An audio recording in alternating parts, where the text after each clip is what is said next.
Եվ ուզում եմ նաև հիշեցնել, որ 2016 թվականի 4-օրյա պատերազմը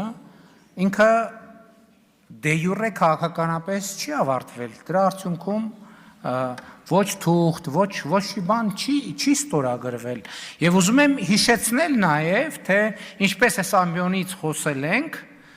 որն էր պատերազմը թույլ չտալու դրանից առաջվա Ռոբերտ Քոչարյանի մեթոդաբանությունը, մեղրին փոխել Ղարաբաղի հետ և այլն, և այդպես շարունակ, մադրիդյան սկզբունքներ և այլն և այդպես շարունակ, բայց գիտեք այդ թեման իրականում, անկեղծ եմ ասում, Տիկին Մինասյան, ես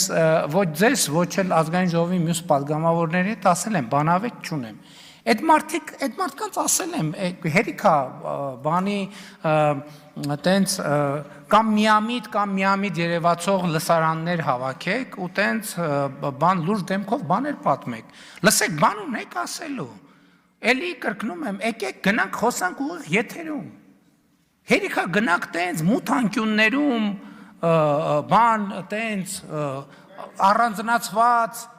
բան ունեք խոսալու, եկեք գնանք խոսանք, ինչի մասին եք ուզում խոսանք, ուզում եք Ղարաբաղի բանակցությունների մասին խոսանք, ուզում եք պատերազմը հետաձգել չհետաձգելու մասին խոսանք, ինչի մասին եք ուզում խոսանք, եկեք գնանք խոսանք,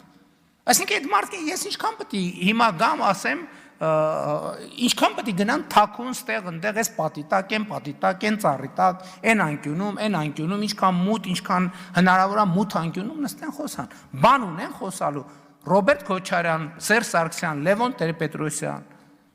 բան ունեք ասելու, ասում եմ գնանք ուղիղ եթերում կանգնենք խոսանք, ինչի չեք գալիս,